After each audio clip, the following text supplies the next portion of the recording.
저는 대구 드림교회 대한예수교 장로회교회인데요. 드림교회 시무장로로 섬기다가 필리핀 선교사로 1년 전에 나선 박호동이라고 합니다. 제 아내 이름은 정영아입니다. 키나 덩치에 어울리지 않게 이름은 앙증맞죠. 제가 센터 사역은 어성경 읽어진에 이제 강사로 봉사하는 중에 우리 김신영 목사님 내외분께서 울릉도에서 등록을 하시고 그 기술을 제가 이제 섬기게 됐는데 그 학생 중에서 아주 탁월하고 열정적이고 뛰어난 학생 두 분이 있었습니다. 우리 김신영 목사님과 그 학생보다 좀 더 뛰어난 학생이 있었는데 우리 이영미 사모님이셨습니다. 그래서 참 가까이 하고 싶고 존경하는 마음이 많이 일고 했는데 제가 또 선교사로 나간다는 얘기를 들으시고 일부러 대구까지 올라오셔가지고 그 어간에 이제 또 발산교회로 섬기는 교회로 옮기시게 됐는데 대구까지 올라오셔서 밥도 사주시고 축복해 주시고 하셨어요. 그래서 장가도 잘 가셔가지고 그래서 제가 발산교회 와서 저희들을 위해서 기도해 주시고 섬겨 주시겠다고 하는 우리가 가족이 되었으니까 내가 언제라도 한 번쯤은 가서 인사드리고 또 기도를 하실 때도 그냥 필리핀 땅에 복 주시옵소서, 박호동 지켜주시옵소서 이런 기도보다도 정말 현장에 대한 이해가 있고 정말 이 포인트를 저격하는 기도를 해주신다면 하나님께서 더 기뻐하시고 또 기도하고 동참하는 분들이 다 선교의 주체가 되는 것 아니겠습니까? 그래서 와서 한 번쯤은 말씀을 드리는 것이 꼭 필요한 일이다라고 생각하고 있었는데 우리 김 목사님께서 서둘러 이렇게 자리를 만들어 주셨습니다. 선교사로 말하면 이제 베이비, 초짜발이 선교사인데 그런 거 다 떠나서 제 있는 모습을 그대로 소개해드리고 또 제가 하는 일을 알려드리고 하는 시간을 제가 갖기를 원합니다. 불러주셔서 크게 기뻐하고 또 영광으로 생각하겠습니다. 화면을 보면서 저는 뭐 전문적으로 설교를 늘 하던 그 교역자가 아니지 않습니까? 목사님 옆에서 돕고 섬기던 장로였는데 이제 이 자리를 제가 썼습니다. 그래서 자료 화면들을 좀 이용하면서 저의 이야기와 저의 사역지 얘기를 들려드리도록 하겠습니다. 그래서 크게 박호동은 누구냐? 그 다음에 니는 거기서 뭐 하고 있노? 이 두 가지를 가지고 오늘 얘기를 엮어가 보겠습니다.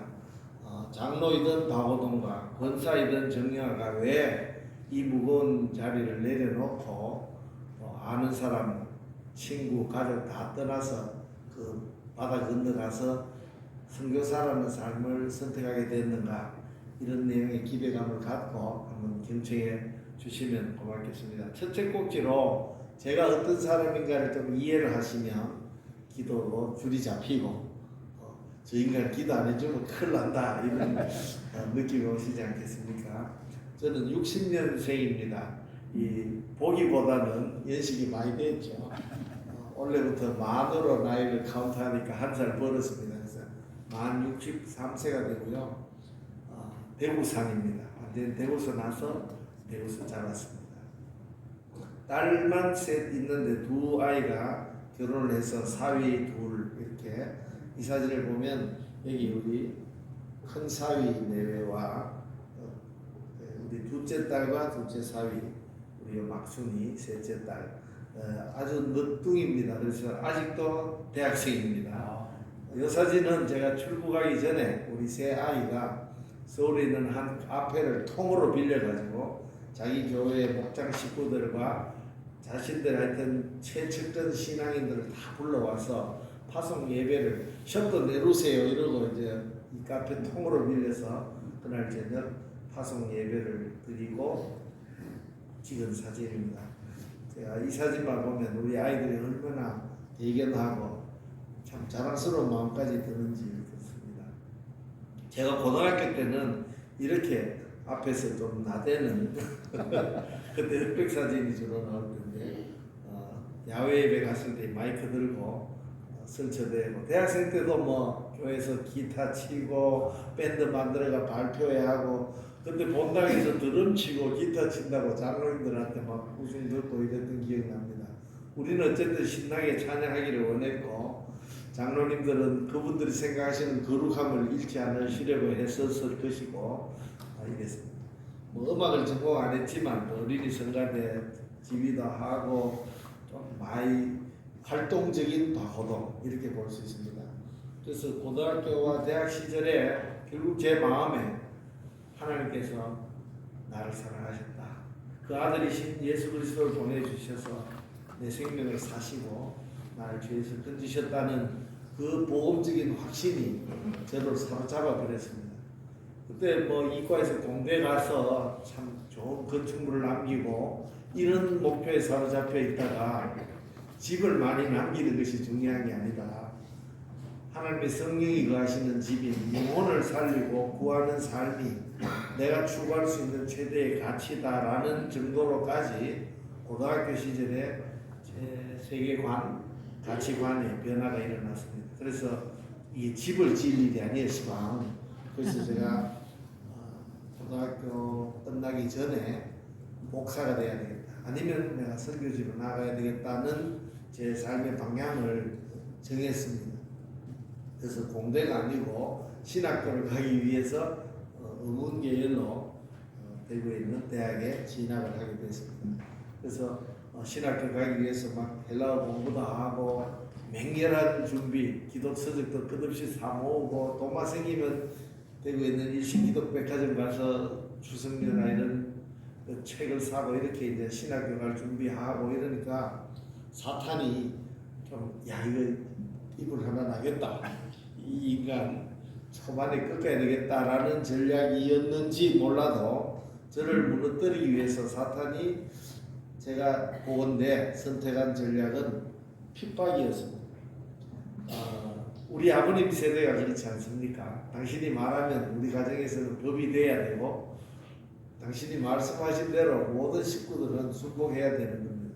그런데 우리 호동이는 공부도 잘하고 말도 잘 듣는데 교회 가지 마라, 예수 믿지 마라만 하면 안 듣는 겁니다. 입 딱 다물어버리고 뭐 대들고 이러지는 않는데 안 간다 해라, 안 믿는다 해라 하는데 그때 딱 입을 조개처럼 다물어버리니까 어떻게 우리 아버님이 쓰실 수 있는 방법이 뭐겠습니까? 그 당시에 우리 아버님 세대를 생각해 보면 우리 집이 철공소였습니다. 그러니까 방문만 열면 점포가 나오는데 쇠가 뭐 편철, 마르고, 앙골리 온갖 종류의 쇠가 다 많이 있습니다.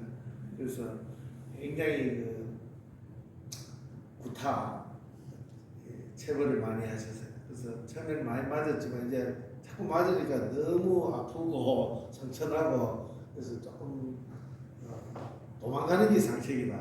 그래서 아버님 발끈하셔서 막 이 무기 찾으시면 다다다 티 나가는 거 신발 신는 건 위험해요. 그냥 신발 안 신고 막 가게 뚫고 지나가가 골목 끝에 숨어 있으면 누나가 한참 후에 아버지 몰래 신발 들고 와가지고 또 며칠 버티다가 고등학교 때부터 집에 들어가야 되잖아요. 그러다가 대학생쯤 되니까 이제 경북대학교 다녔는데 과외 교사로서 버틸 수 있는 거죠. 그래서 과외 교사하면서 방학 벌어가 하숙하고 자취하고 이렇게 계속 버티고 또 들어오라 하면 들어가고 또 아버님 분노하셔서 또 눈을 뵈면 탈출해가 또 나오고 이런 생활을 굉장히 반복을 했습니다.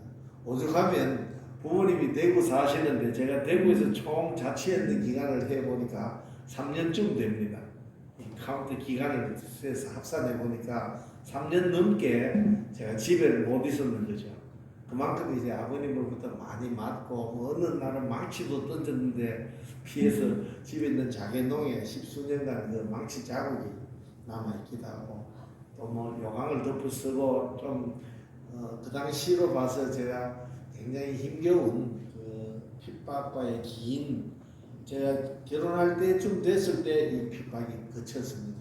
그래서 짧지 않은 긴 시간을 사탄은 나를 무너뜨려서 하나님의 사람이 되지 못하게 하려고 했지만 고난받는 것이 내게 유익이라. 이로써 내가 주의 윤례를 배우게 되었나이다. 아버님이 날 핍박하실수록 저는 더 아버님 위해서 불같이 기도하고 눈물로 주의 앞에 있는 병에 내 눈물 주의 병에 채우면 그 병에 눈물이 꽉 찰 때 하나님 응답하실 거다. 이런 가정을 위한 기도에만 많은 말이 필요하지 않아요. 하나님 앞에서 내 진심을 토하고 하나님 우리 부모님 살려주세요. 그때도 막 내가 어느 날 설교할 때 아버님 앞에 앉아가 막 회개하는 장면 이런 거 막 떠올리면서 기도를 했거든요. 그때까지 내가 이제 목사 될 사람으로 저를 기대하고 있었습니다. 그래서 결국 사탄의 전략이 오히려 하나님께서 돌이켜서 저를 더욱 예수께 매인 사람, 오직 예수 한 분께 매인 사람으로 저를 세워주셨다는 것을 고백하게 됩니다. 제가 2남 3녀니까 아버님, 어머님, 어른 둘, 또 우리 형제, 5형제하고 어른이 12명 아닙니까? 그냥 아버님, 어머님은 다 돌아가셨습니다. 아버님은 집사로, 어머님은 권사로 돌아가셨는데 지금 우리 형제가 어느 정도 가정복음화가 이루어졌는가? 저를 포함해서 장로가 3사람입니다. 권사가 4사람이고 한 형제는 장립집사고 나머지는 다 서리 집사님이에요. 안 믿는 사람이 한 사람도 없고 우리 세대에서 난 조카들 다 예수께 매인 사람들이고 그래서 참 내가 아버님께 두드려 맞고 옷 째지고 터지고 이럴 때 감히 내가 우리 가족에게 예수 믿으세요라는 말이 참 권세가 없잖아요. 맨날 집에서 얻어 터지고 호동 때문에 우리 집안에 분란이 늘 일어나고 이러던 호동이니까. 그렇지만 그 호동이의 삶을 우리 5남매들은 저를 포함한 5남매는 우리 아버님 어머님은 불꽃 같은 눈으로 보고 계시는 거죠. 저는 어떻게 사는가. 그래서 우리 안 믿는 가족이 마태복음, 마가복음, 누가복음, 요한복음이라는 책은 읽지 않습니다. 안 믿기 때문에. 그러나 우리 가족들이 계속 보고 있는 책이 있었는데 그것은 호동복음이었습니다. 호동이가 써내려가는 예수의 사상과 예수의 삶, 예수를 따른 자가 보여주는 삶, 이거를 가족들이 계속 보고 있었던 거죠. 얻어 터지고 그렇지만 내가 꿋꿋하게 그 무서워하는 아버님 앞에서 예수 안 믿겠다는 소리 안 하고 살아가는 동생의 삶을 보고 제가 넷째인데요. 그 동생과 오빠의 삶을 보고 우리 가족들이 한 사람 한 사람 예수께 돌아온 거죠. 호동복음이 그분들의 눈에는 매력적이고 위력적인 걸로 보였기 때문에 다 예수께로 돌아온 거 아니겠습니까? 그래서 정말 하나님께서 정말 만물의 찢기같이 된 사람을 세우셔서 우리 가정 전체가 예수께 메인 가정이 되게 해주신 데 대해서 제가 참 하나님 은혜 아니면 이게 뭐 제 말 솜씨가 좋아서 가족들이 예수를 믿겠습니까? 맨날 얻어 터지던 놈인데 그러니까 하나님께서 축복 주시면 이렇게 엄청난 가정보험의 혜택을 입게 된다는 것을 간증하고 싶습니다. 대학생이 됐을 때 신학교 가겠다 그러고 뭐 신학서적 사고 헬라 공부하고 하던 박호동이 선교단체에 제가 어떻게 또 연결이 됐습니다. 거기서 훈련받고 성장하고 사역을 체험하다 보니까 거기는 성경 암송하고 성경 공부 늘 하고 개인 전도 양육 제자 삼기 훈련을 하는데 너무 쇼킹한 거예요. 와, 우리 한국 교회는 왜 이런 콘텐츠가 없는가? 캠퍼스 대학에서는 이렇게 강력하게 복음을 전하는 삶을 배우고 가르치는데 우리 교회 안에 신자들은 왜 이렇게 다 엎어져 있는가? 이런 강한 도전과 그래서 선교단체에서 제가 20대 약 10년간을 굉장히 깊이 참여했던 것 같습니다. 제 아내랑 어느 날 목요를 산책 간다고 우리 아기를 유모차에 태워서 간 적이 있었습니다. 아내랑 같은 대학을 졸업했습니다. 그래서 캠퍼스에 돌아오고 여기 내가 전도했던 벤치인데 또 저쪽 못 있는 데가 아니라 여기도 내가 계속 여기 전도하던 데라고 또 저쪽 잔디반대 여기 우리 새벽마다 큐티 했던 데인데 그러다가 갑자기 딱 뭘 제가 발견했냐 하니까 경북대학교 안에 있는 모든 벤치 중에 제가 전도 안 한 벤치가 없다 하는 걸 그날 처음 발견한 거예요. 내가 이 학교에 대학 4년, 대학원 2년, 박사과정 3년 이렇게 다니는 동안에 내가 이 학교 벤치에서 전도 안 한 벤치가 없구나. 못가에 좀 우량하고 좋은 자리는 몇십 번을 전도했는지 알 수가 없는 벤치인 거예요. 그런 데는. 그리고 좀 잔디 좀 말가이 생겨가 공디 붙일 만한 잔디 있으면 어김없이 우리가 거기서 새벽에 형제들 만나서 큐티하고 큐티 가르치고 말씀 나누고 점심 도시락 같이 먹고 내가 이 캠퍼스에 있는 동안 이렇게 불같이 이 땅을 위해서 이 캠퍼스의 보험을 위해서 살았구나라는 것을 결혼하여 아기 데리고 산책 갔다가 딱 그 처음으로 그 생각이 발견된 거예요.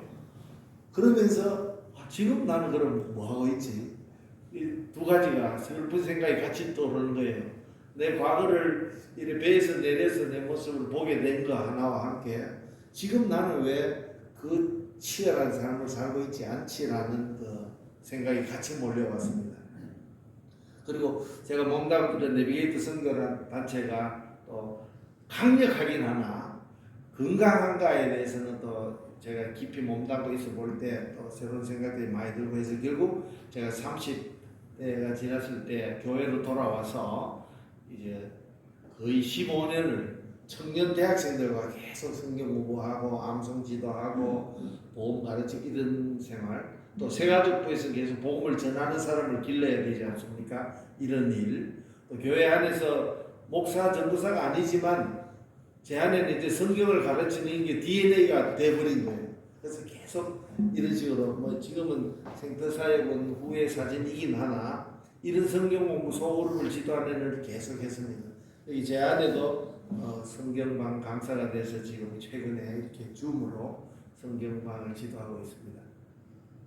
그렇게 제가 이제 평신도로서 교회 안에서 하나님 날 신학교를 갈 방향이 학교 교사로 바뀌게 되죠.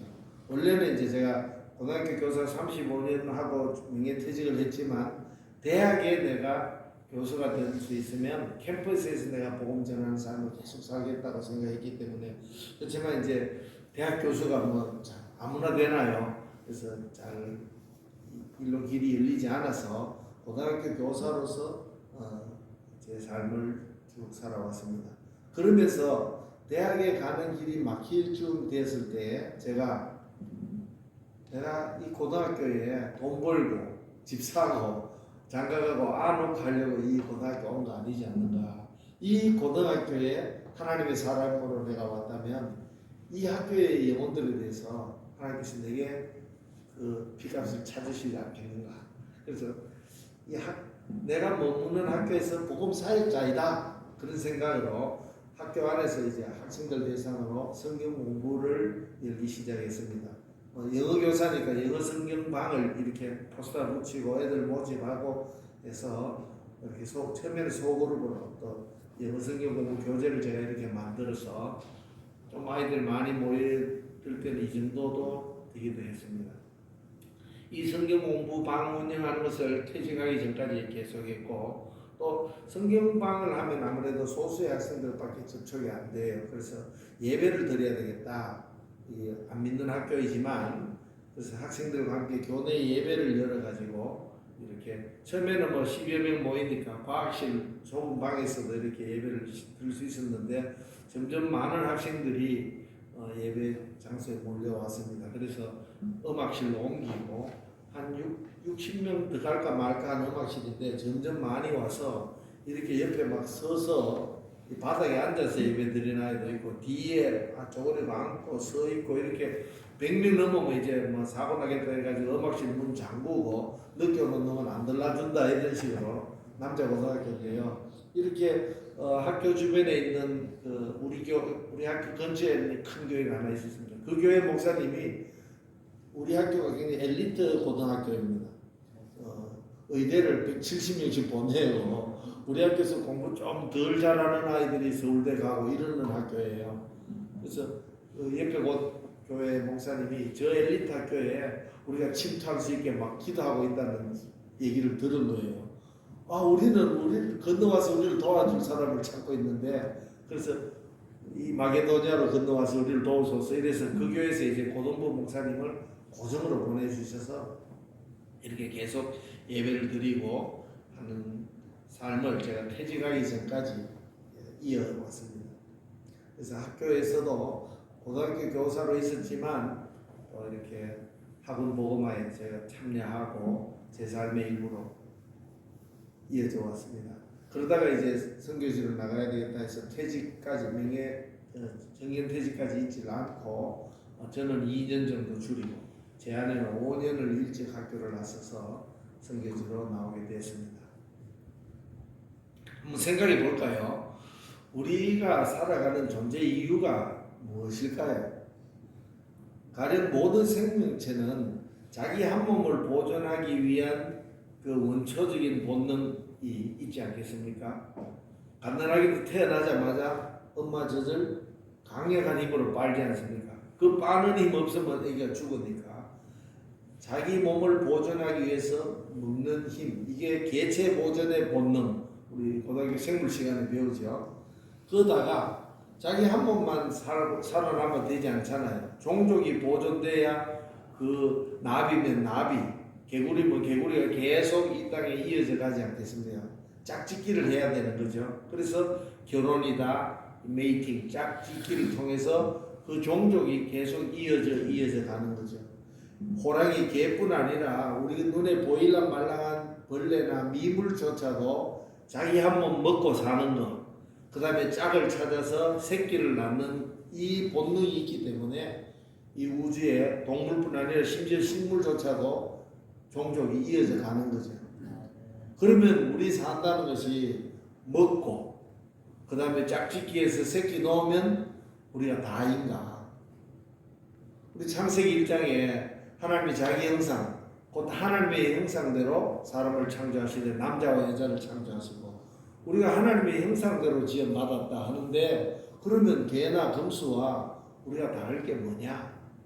생육하고 번성하여 하나님을 왕으로 모시는 하나님의 공동체를 이어 흩어려야 될 그 문화 명령이 우리에게 주어졌지 않습니까? 그래서 저는 우리 사람으로 태어났다 할 때 하나님의 형상대로 지음받은 우리 삶에 있어서 그냥 내 한 번 먹고 살고 새끼치고를 넘어서서 내 삶에서 반드시 구현하고 이루어야 될, 붙잡아야 될 가치가 있다면 그것은 하나님의 나라, 하나님의 나라의 백성들을 계속 하나님 나라를 이어 확장해가는 일이다.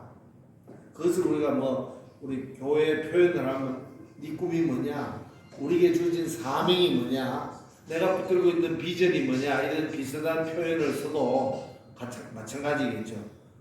먹는 것, 새끼 놓는 것 이상의 우리가 추구해야 될 세 번째 가치는 바로 하나님 나라를 붙들고 가는 거죠. 그래서 이 말씀에서 제가 오래전에 외웠기 때문에 지금 우리가 아까 읽었던 개역 개정 버전이 아니고 제 입에 붙어 있는 것은 개역 한글 성경의 버전입니다. 제가 한번 외워볼까요? 나의 달려갈 길과 주 예수께 받은 사명, 곧 하나님의 은혜에 복음 전가하는 일을 마치려 하면은 나의 생명을 조금도 귀한 것으로 여기지 아니하노라. 제가 이 가치에 함몰되어 제 삶을 이어가고 던져넣겠다, 이렇게 제가 결심을. 그것이 제가 목사가 되지 않고 어떤 직종의 삶을 살든 간에 내가 하나님 나라를 붙드는 이 가치에 함몰되어 살겠다, 이런 결심을 제가 했습니다. 저뿐 아니라 여기 앉아 계신 또 믿음의 선배님들이나 우리 훌륭한 성도님들 삶 속에 예수 그리스도께서 우리에게 주신 그 사명과 가치에 우리 삶을 불처럼 던져넣는 삶이 되시기를 예수님 이름으로 축복합니다. 아멘. 두 번째는 그러면 박호동 니는 거기서 뭐하고 있노를 좀 말씀드릴게요. 자, 여기 대한민국 여기 보이죠? 그 다음에 여기가 필리핀입니다. 우리나라보다 조금 넓은데 섬이 한 7,000개쯤 되거든요. 이 필리핀 마닐라 수도에서 옆으로 쭉 오면 여기 베트남이 있고 태국이 있고 캄보디아 조금 아래쪽에 있습니다. 여기 정말 이 7,000개 섬으로 구성된 나라인데 여기 빨간 점이 마닐라인데 그 바로 위에 한 1시간 반쯤 되는 거리에 여기 앙겔레스라는 시가 있고 마발카디라는 도시가 있습니다. 이 두 곳이 제가 주로 사역하고 살고 있는 그 주지입니다. 요 마발라카 위쪽에 사코비아 강이 쭉 흘러가고 있습니다. 이 강 양쪽으로 가난한 성도들이 무허가 주택을 짓고 또 정부에서 쫓아내고 이러진 않아요. 또 오래 살고 있으면 막 인정해 줍니다. 등기하고 팔아먹고 이건 안 돼도 그냥 막 계속 살도록 해줍니다. 그렇게 사는 필리핀 가난한 성도들을 향해서 저와 조건묵 선교사 두 가정이 지금 현재 8개의 빨간 십자가 있는 곳이 교회입니다. 8개의 교회, 우리 캠프라는 표현도 쓰고 교회라고 하는데 8개의 교회를 개척해서 일으키는 사역이가 하나 하고 이쪽 앙겔레스 지역에서 저희들이 또 좀 코피노라고 해서 한국인 아버지가 낳은 필리핀 아이, 엄마 필리핀 여자 사이에서 근데 아버지는 없다. 버리고 갔거나 하루 저녁 자가지고 야 아버지가 누군지 모르겠다. 매일 밤마다 바뀌었기 때문에 이런 직업 여성의 아이들 이런 아이들을 코피노라고 합니다. 그래서 이 코피노를 두 가지죠. 이 사코비아 강에서 8개 교회를 개척하는 지금 개척되어 있습니다. 이 교회를 이끄는 사역과 이쪽에서 코피노 가정들을 돌보는 사역 이게 크게 투 트랙으로 저희 선교회에서 하고 있는 일입니다. 우리 선교회 이름은 Waymaker Mission입니다. 번역하면 길을 만드는 사람들이 되겠죠. 내가 정령 사막에 길을 내고 사막에 광야에 길을 내고 사막에 길을 내시겠다는 말씀에서 길을 내는 사람들이다. 그래서 조건묵 목사 선교사 부부와 박호동 선교사 부부 이렇게 두 가정이 함께 이 아까 말씀드린 사역을 참여하고 있습니다. 그러면 첫 번째로 아까 8개의 교회 개척을 한다 그랬는데 한번 교회마다 사진을 잠깐 보여드릴까요? 첫 번째 캠프는 다리 밑에 이렇게 하고 있습니다. 건물이 없습니다. 울타리만 있고요. 두 번째도 나무 그늘 따라 이렇게 돗자리 깔아가면서 이쪽 맞은편에서는 어른들 예배, 여기는 지금 아이들 사진만 있습니다. 또 깔룸방 교회고요. 세 번째는 최근에 이제 어느 교회에서 언급을 해줘서 이렇게 교회다운 집을 짓습니다. 제 앞에 기타 들고 제가 있죠. 말루빠 교회. 그 다음에 네 번째 교회는 요 뚜르비나라는 곳인데 여기는 안에서는 어른들이 예배를 드리고 교회 밖 그늘에서 아이들 예배, 또 이쪽 구석에서는 청소년들 성경 공부 이렇게 교회 안에 한 덩어리 마당에 두 덩어리 해서 이렇게 예배를 드리고 있습니다. 이게 캠프 4 뚜르비나 교회고요. 캠프 5는 요 나무집 옆에 흙간에 여기 지붕 달고 담 달면 또 교회 공간이 나옵니다. 여기 돌로레스 교회입니다.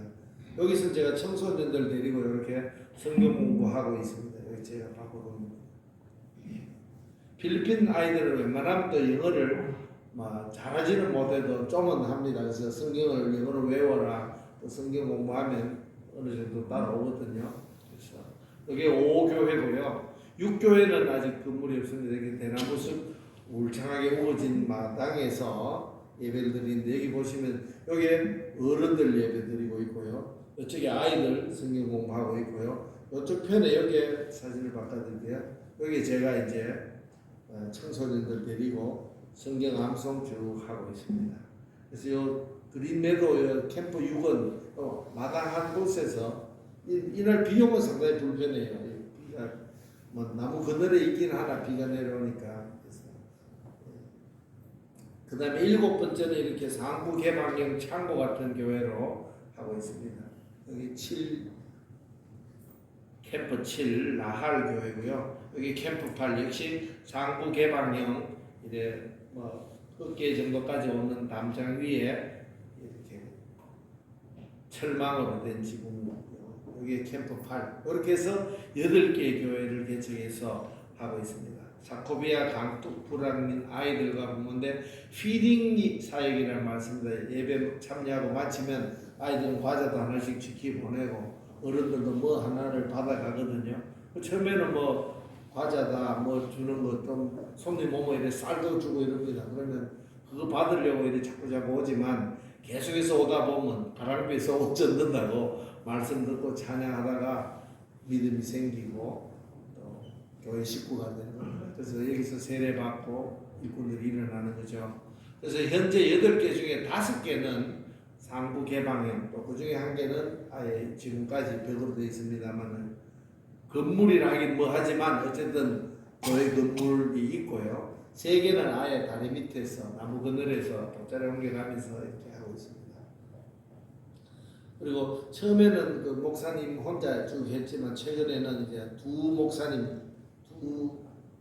필리핀 현지인 2 목사 가정을 사역자로 세워서 그분들이 이제 자기들 나라 말로 필리핀 말로 말씀 전도하고 조국 선교사는 이제 영어로 성경 공부를 지도하고 이렇게 역할을 하면서 또 스태프들은 우리 캠프 자체에서 세워서 세례받고 한 아이들이 이제 계속 훈련받아가고 있습니다.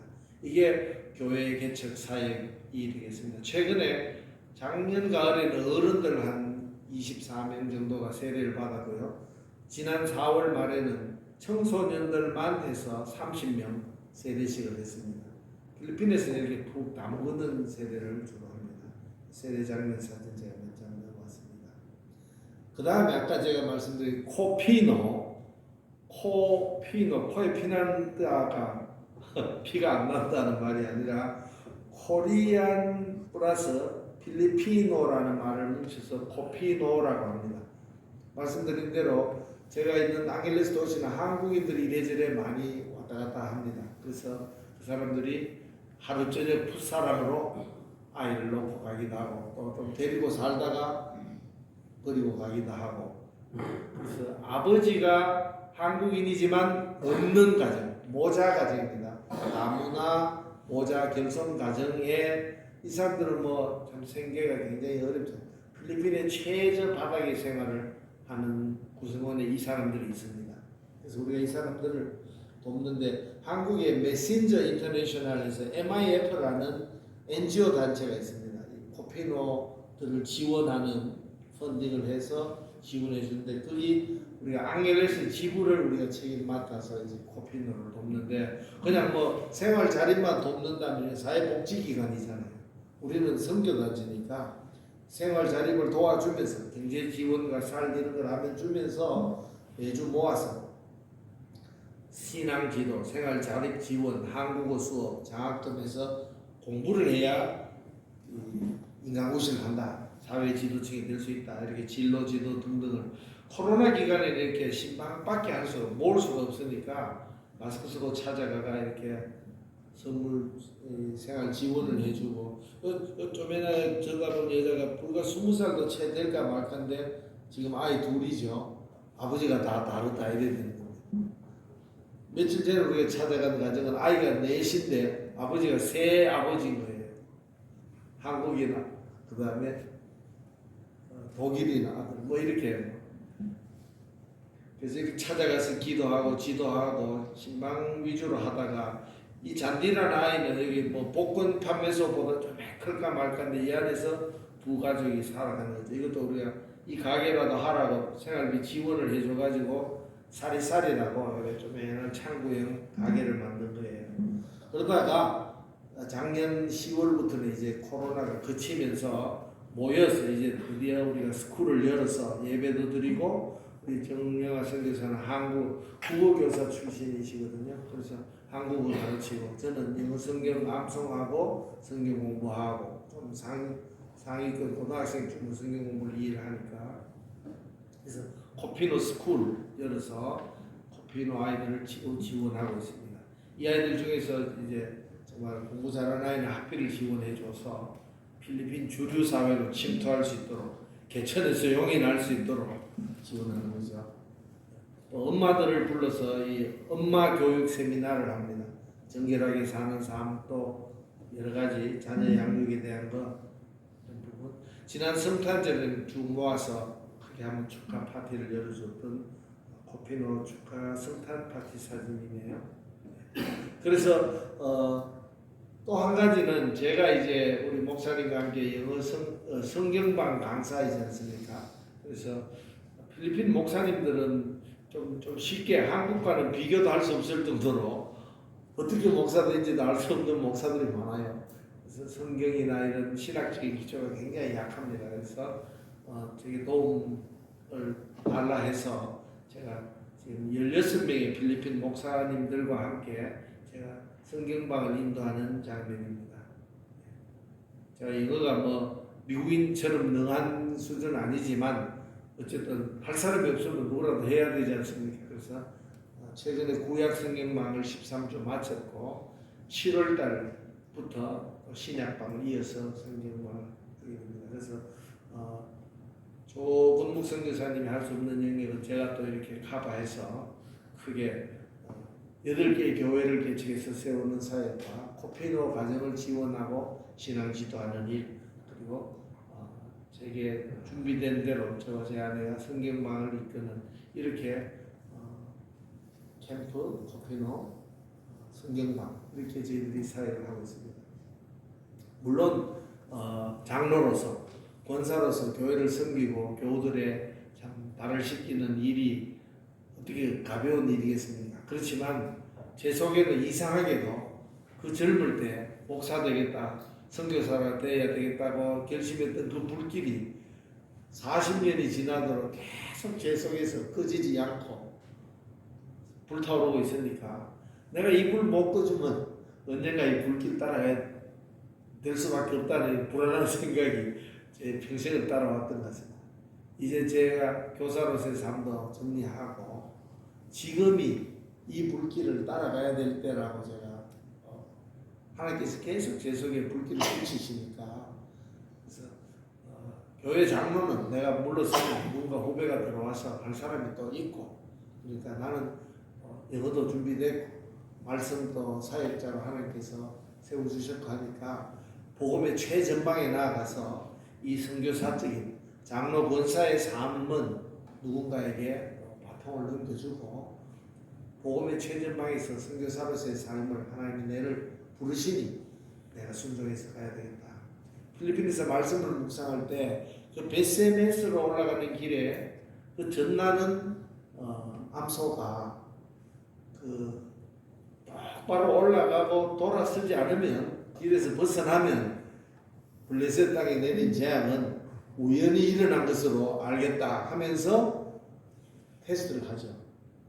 그 베세메스 암소는 젖나는 암소입니다. 새끼들이 뒤에서 울고 있는데 그 베세메스 암소가 울기는 울었습니다. 울기는 울었지만 그 베세메스로 향한 길에서 좌로나 우로나 벗어나지 아니하고 돌아서지 아니하고 줄창 갔습니다. 그래서 블레셋 땅에 임한 이 재앙이 여호와 하나님께로 말미암은 것이라는 것을 증거하는 암소가 됐고 도착했을 때 여물과 수고했다 물 준 게 아니고 거기서 번제 제물로 죽습니다. 그래서 제가 오직 주의 사랑에 매여 오직 주의 임재에 갇혀 제가 참 순식간에 한 걸음 달려오듯이 이 63세가 되도록 복음과 함께 달려왔지만 제 마지막 걸음을 제 아내와 함께 복음의 최전방 선교지에서 제 삶을 하나님께서 허락하실 때까지 머물면서 복음을 증거하고 영혼들을 세운다면 제가 누릴 수 있는 최대의 광경이 아니겠습니까? 그래서 하나님께 영광을 돌리고 이 일에 필리핀을 품고 기도해 주시기로 결심하신 발산교회 우리 성도님 여러분들이 바로 하나님의 관점에서 선교사라고 저는 믿습니다.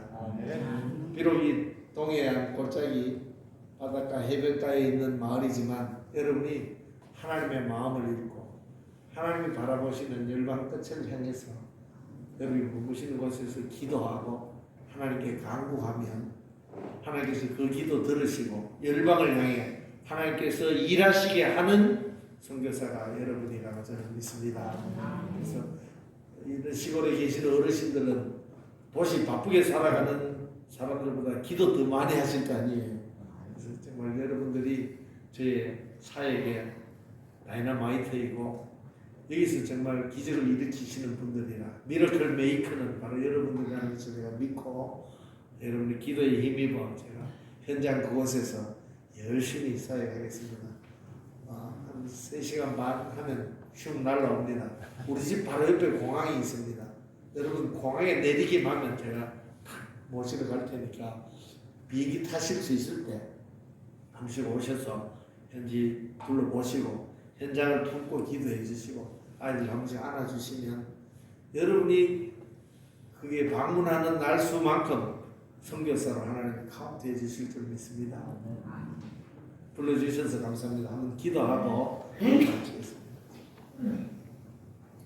하나님 우리 아버지, 저희들에게 만극하신 은혜를 베푸셔서 영원한 생명을 예수 그리스도로 말미암아 저희들에게 주시고 예수의 피값으로 우리를 사셔서 하나님의 사람으로 하나님의 군사로 일으키신 것을 감사합니다.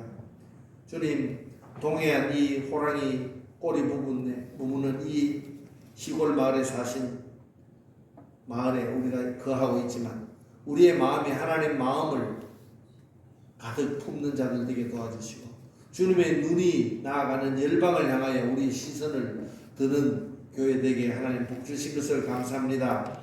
이 발산교회 성도님들이 주님 앞에 머물며 기도할 때에 주님께서 귀를 기울이사 들어주시고 하나님의 나라를 향하여 주님께서 일어나시어 일하여 주시기를 간구합니다. 주님, 이 발산교회에서 우리 김 목사님 말씀 들고 전가하실 때마다 생명의 역사가 일어나게 하시고 이 교회 주변에 있는 모든 지역 주민들에게 하나님의 생명을 전가하는 위력적인 교회 사역이 될 수 있도록 주님께서 복의 복을 더하여 주시옵소서. 모든 성도님들의 기도에 주님께서 넘치게 응답하여 주시고 하나님 나라의 군사로서 세워지는 삶이 되게 주님 도와주시옵소서. 감사드리며 예수님 이름으로 기도하옵나이다. 아멘. 감사합니다.